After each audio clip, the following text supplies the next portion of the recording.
In my work with leaders around the world, I've heard stories over and over and over again about leaders feeling judged, feeling uncomfortable about whether they belonged or fit in the culture they were in, whether or not they were creating effective relationship with their colleagues, whether their superiors valued the work that they did, all of which circles back to feeling judged.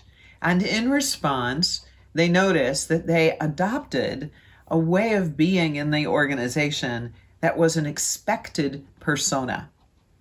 And in the moment that they did that, they sold out on what is their unique capacity and skills and interests and passion. And at some point, that becomes diminishing returns. They realize that they're not happy, not satisfied, and as a result, the quality of their outcomes that they're producing is going down. They can see it. They always see it before their bosses even recognize it. And that's a little bit of a crisis. Like, wow, what is my identity as a leader? And how do I get my mojo back? Well, truthfully, getting your mojo back is first telling the truth, that we've adopted an expected identity rather than the one that's authentically us. I discovered a lot about this in my own journey as a leader because I obviously look different, and I found myself not belonging an awful lot of the time, which meant I thought I had to work a little bit harder to demonstrate that I could produce the same results of anybody else, and I could get past people's judgment of their first impressions.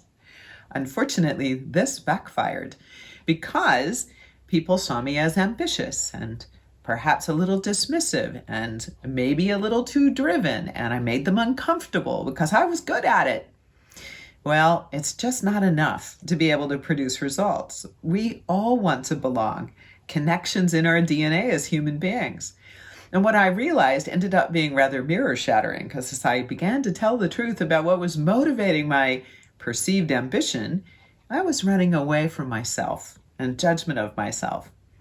That started a long journey of recognizing I had adopted some ways of going as a leader that were not healthy for me, and they were kind of out of integrity with the organization. The good news is, as I started to reclaim me and stop operating out of somebody else's rule book, I was having more fun. People around me were having more fun.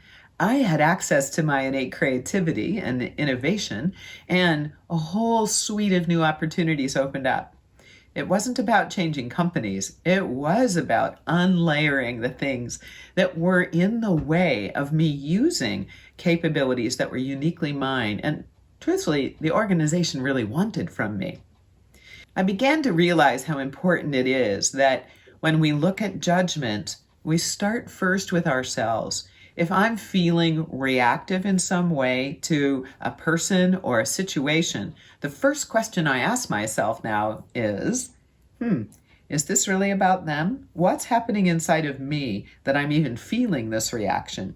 So I check myself first, and then I ask myself, what is it that the person said that I'm disagreeing with or that I'm finding disagreeable?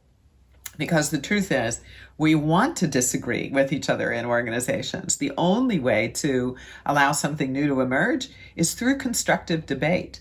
Debate the idea and not the person. That's the key, where we're exercising judgment rather than being judgmental about each other as if we're personal in any way, when we're debating a new decision we want to make or an initiative that we want to try to champion in the organization. Of course there's going to be debate. That's a good thing. So the key here is that we're slowing down a little bit to notice that we're having the reactivity. Once we notice, then the question is, what's here that's true? What's the evidence that supports the reaction I have? And if I can't find any, then it's time for me to let it go and get current. It's probably an old memory that's gotten reactivated that has nothing to do with the person or the thing we're talking about. Now I can be present again. And in that presence, I can ask the question that helps me learn. What's this person talking about now that's true and relevant? I'm back into the interaction and into the relationship, and I can bring my good judgment, my capacity for critical thinking and discernment about all the facets of the situation. Now we're in collaboration, and something amazing can come out of that co-learning experience. So, judgment is key to leadership. As long as we're staying connected to who we truly are, that lets us also see who the other truly is and allow us to come together in partnership.